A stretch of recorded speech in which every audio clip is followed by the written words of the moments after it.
Cadre de cette édition de l'information en langue française sur My Media Prime Télévision, nous sommes le vendredi 17 janvier 2025. Nous ouvrons ce journal en économie pour parler du lancement du budget 2025 de la région de l'Ouest du Cameroun. Une enveloppe budgétaire de plus de 7 milliards de francs CFA pour l'amélioration du cadre et surtout des conditions de vie des populations. C'était en présence du gouverneur de la région de l'Ouest, Awa Fonkwa Augustine. Des précisions dans ce reportage. Le budget de la région de l'Ouest pour l'exercice 2025 est placé sous le signe de la discipline budgétaire, s'élevant à 7 317,7 milliards de francs CFA. Le renforcement de la veille sécuritaire, du processus de désarmement, de démobilisation et de réintégration, le caractère inclusif de la croissance économique sont entre autres les axes prioritaires. Dans ce contexte, l'exécution de la loi de finances pour l'exercice 2025 doit être axée autour des mesures concurrentes, l'implémentation efficace et efficiente de la politique budgétaire définie par l'exécutif et approuvée par le Parlement.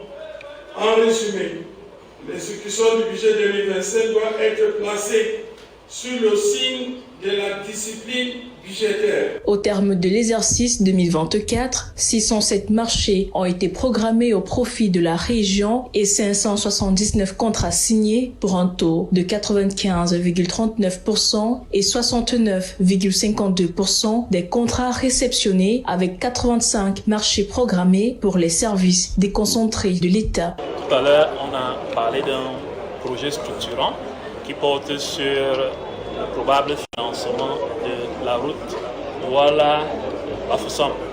Donc, les financements dans le cadre de cette route sont en train d'être bouclés. Faciliter la modification des projets au niveau des régions fait partie des perspectives d'avenir. La passation des marchés en ligne est l'innovation pour cet exercice 2025. Le gouverneur de la région de l'Est, Grégoire Vongo, lui aussi vient de procéder au lancement du budget 2025 de la région de l'Est au parc Sembeloko de Bertois. C'était en présence du représentant du ministère des Finances et des autorités administratives. Voici le compte rendu de Jean-Didier Ndogman. L'ensemble du quota administratif, politique et militaire de la région de l'Est était réuni ce 15 janvier 2025 au parc Sembeleko de Bertois à l'occasion du lancement du budget de l'année 2025 dans la région de l'Est. C'est un peu plus de 28 milliards 200 millions de francs CFA qui sont mis à la disposition de la région afin de finaliser les travaux du budget d'investissement public. Parmi les projets majeurs pour l'année en cours, on peut citer la réhabilitation de la route Bindia-Kanda à hauteur de 65 millions de francs CFA, la finalisation de la troisième phase de la délégation régionale de l'éducation de base, l'électrification en zone rurale avec la pose de lampadaires solaires dans la commune d'Ato, l'achèvement des travaux de construction du CMPJ de Dimako, ainsi que la construction d'une morgue à l'hôpital d'ici de Kété. En termes de levier actionnaire, je pense qu'on a parlé tout à l'heure de la maturation. Il faut maturer les projets, il faut anticiper les projets, un projet qui est bien maturé. Donc on a tous les éléments de l'exécution se met en œuvre de manière plus efficiente. Donc au niveau des maîtres d'ouvrage et maîtres d'ouvrage délégués, il est question véritablement d'assurer une bonne maturation de projet, d'avoir les de près de 100 km de route.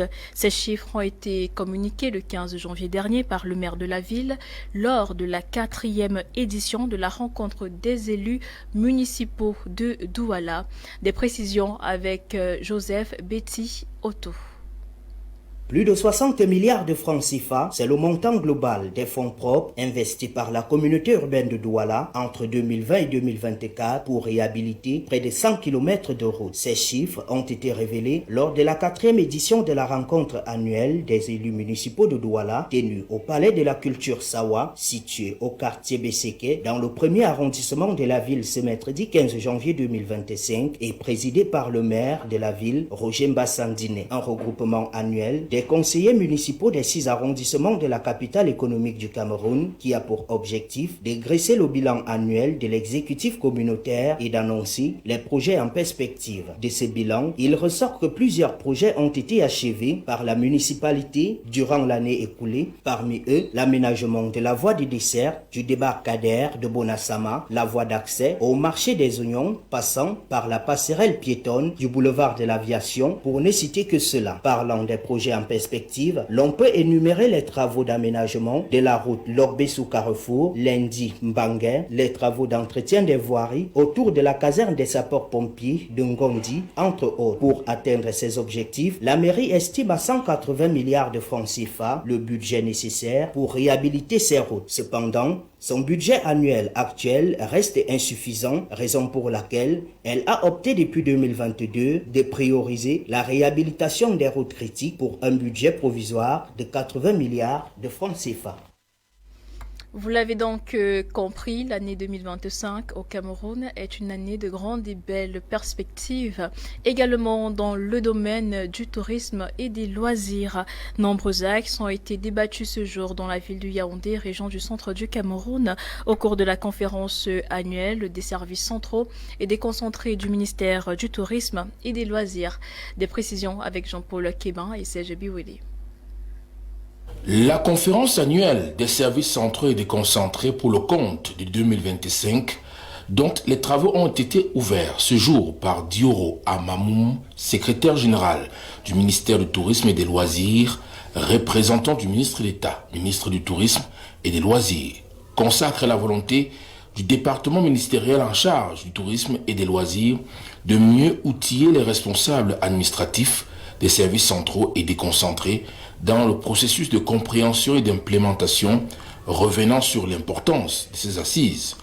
La présence assise, vous l'avez certainement compris, se tient dans un contexte particulier marqué par notre volonté commune de demander que le tourisme peut être un modèle de construction de la paix, un vecteur de cohésion, un levier de développement et de vivre ensemble. L'une des principales innovations de la conférence annuelle de cette année est, comme vous pouvez le constater, la présence parmi nous des chefs de bureau d'information touristique à l'étranger. Le tourisme étant un modèle de construction de la paix, un vecteur de cohésion, un levier de développement et du vivre ensemble, des modules seront développés permettant aux participants d'être mieux éclairés.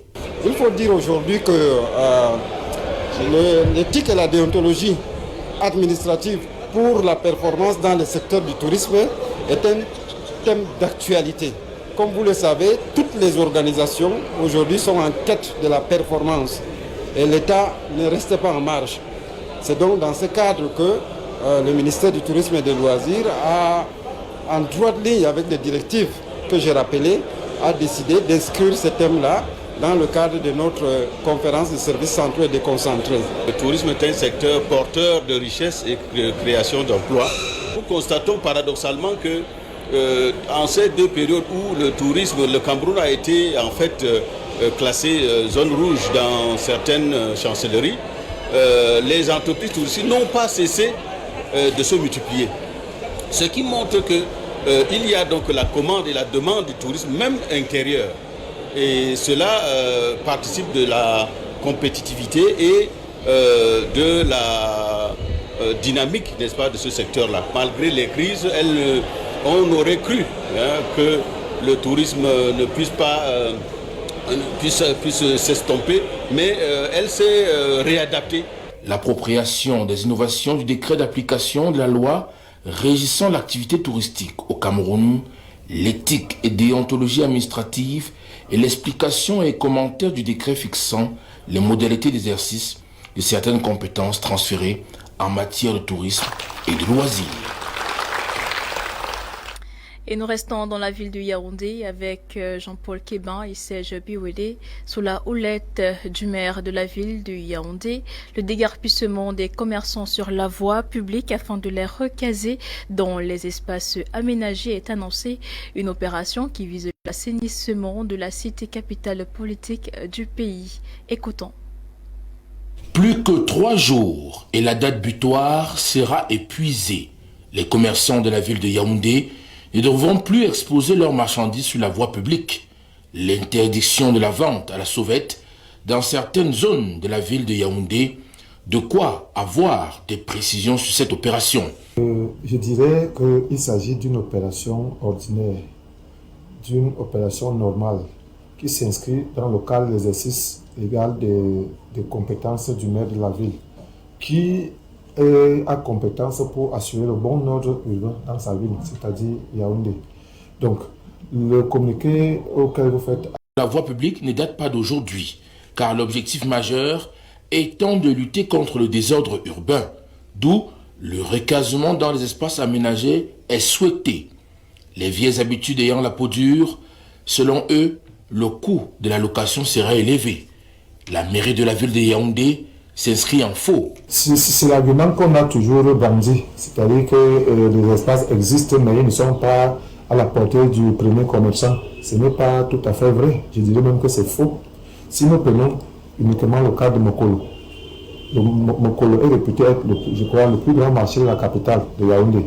Mais à Mokolo, il y a une extension, on lui dit Mokolo Lobby, qui vient d'être faite.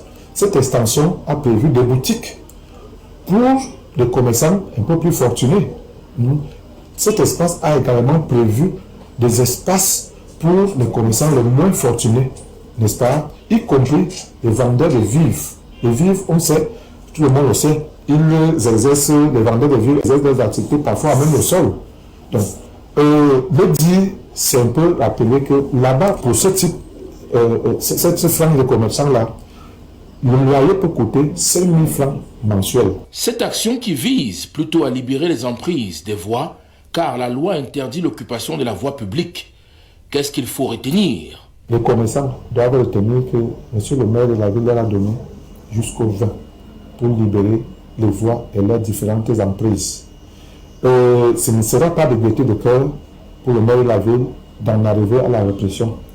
C'est dire que le maire de la ville espère bien que les commerçants feront montre de sagesse, c'est-à-dire en comprenant bien la portée ou le bien fondé de la mesure du maire de la ville, pour le bien de tous. Vivement que cette opération donne finalement un nouveau visage aux artères de la ville de Yaoundé, pour une cité capitale reluisante où il fera bon vivre.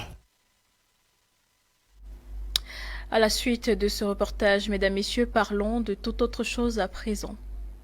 17 janvier 2023, 17 janvier 2025, 2 ans jour pour jour que le journaliste et chef de chaîne d'Amplitude FM, Martinez Zogo, a été assassiné. À ce jour, les assassins demeurent inconnus et le peuple camerounais s'impatiente vu la lenteur du procès. Marie-Rose Nkantonga.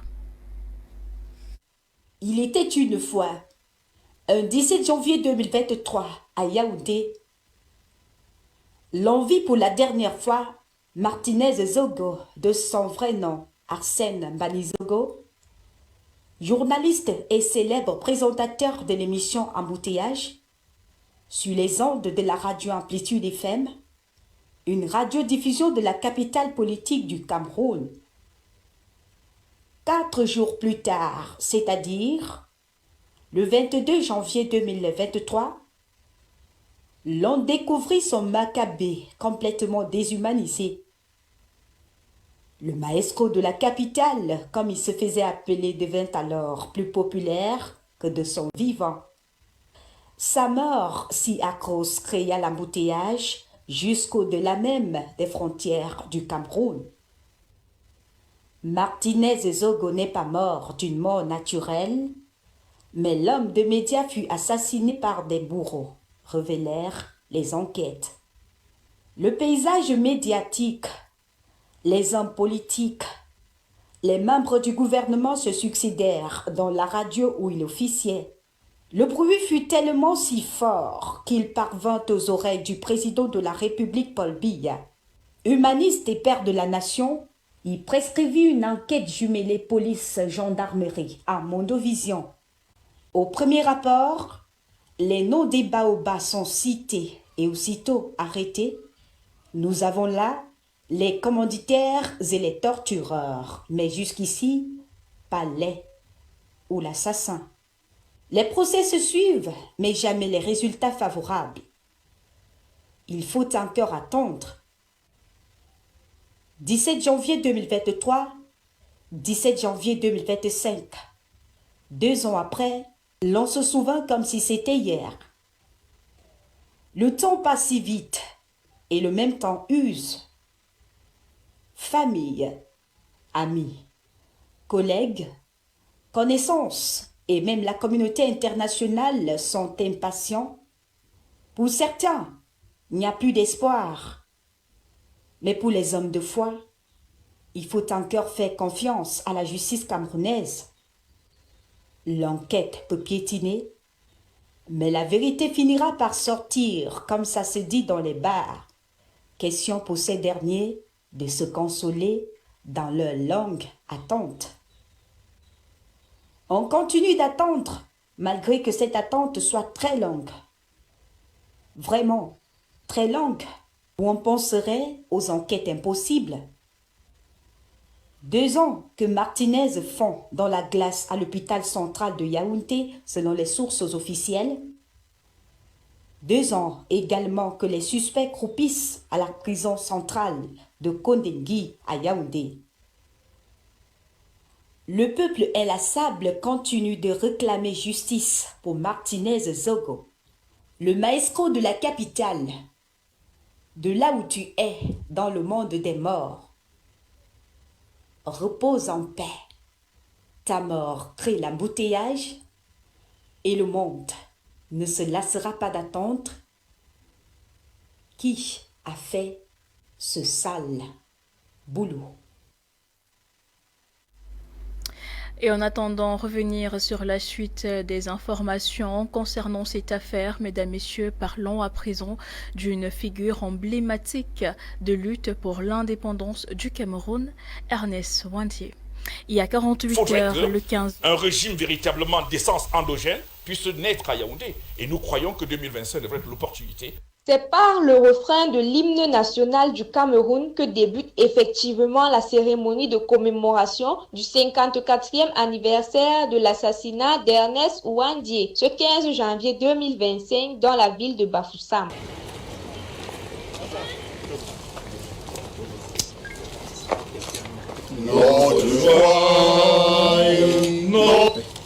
Un événement dans un contexte marqué par le lancement d'une opération depuis le 25 mai dernier pour solliciter auprès du pouvoir en place un lieu de pèlerinage en mémoire de l'ensemble des combattants qui ont été assassinés à l'époque coloniale et néocoloniale. Le fait qu'on soit aujourd'hui encore extraverti dans nos domaines montre qu'on n'a pas l'indépendance véritable.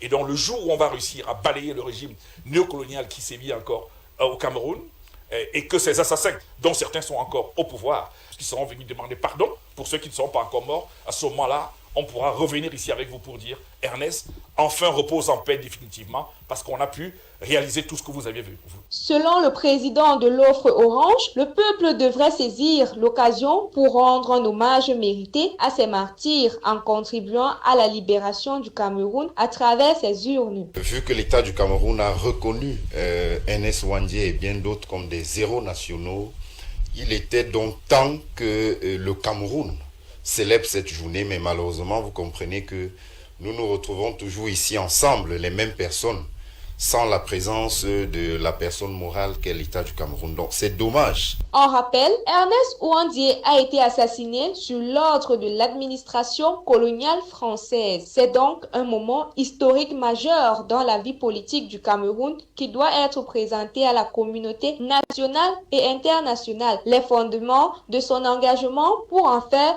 un repère aux nouvelles générations. C'est cette évocation qui referme ce journal pour le compte de cet après-midi. Mesdames, Messieurs, merci de nous avoir suivis. Restez en compagnie de nos programmes qui se poursuivent avec l'édition de l'information en langue anglaise à 18h30 exactement. Passez un excellent week-end, portez-vous bien.